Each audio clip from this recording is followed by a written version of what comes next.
નમસ્કાર ખેડૂત મિત્રો, આજે આપણે એવા ખેડૂતની મુલાકાત કરવા આવ્યા છે જેમણે ડાંગરની અંદર સારામાં સારું રિઝલ્ટ લીધું છે. રિદ્ધિ કેની પ્રોડક્ટ વાપરી છે. તો આપણે એમના મુખ્ય સાંભળીએ શું એમને વાપર્યું છે અને ડાંગરની અંદર શું રિઝલ્ટ મળ્યું છે. વર્ષ કરતા આ વખતે સારું રિઝલ્ટ મળ્યું છે એવા ક્યાં છે. તો આપણે એમના મુખ્ય સાંભળીએ. શું છે તમારું નામ? અર્જુનભાઈ. અને ગામ તમારું? ધંધોડી. તો સાહેબ, ડાંગરની અંદર તમે શું વાપર્યું છે?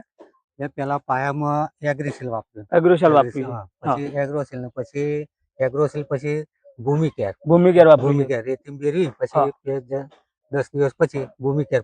બરાબર. બસ એ ભૂમિકેર. પછી કોઈ દવા કોઈ કશું આપ્યું નહીં. બરોબર. તો પહેલા ડાંગરની અંદર તમે શું વાપરતા હતા?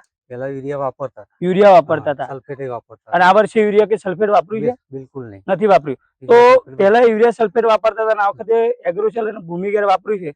એનાથી ડાંગરમાં તમને શું રિસ્પોન્સ જોવા મળે? સલ્ફેટ વાપરતો એના કરતા સારી નોગર છે. બરાબર. દર વખત કરતા વખતે સારી છે. તો બીજા ખેડૂતોને શું કહેવું તમારું? બીજા ખેડૂતોને મેં એમને આવી સલાહ આપી કે આ રીતે વાપરો તો તમારો ખર્ચો ઓછો અને સારું પાકશે. બરાબર. અને યુરિયા ને સલ્ફેટ વાપરતા હતા એનાથી ફૂટ કે એવું અત્યારે જોવા મળે છે ડિફરન્સમાં એમાં? હા, ફૂટ તો જે થતી એના કરતા 2 સરિયા વધારે છે, ઓછા નહીં. અચ્છા. અને કંઠીમાં સારી છે. તો બીજા ખેડૂતોને ભલામણ છે કે ભૂમિકેર અને એગ્રોસેલ વાપરો. બરોબર ને?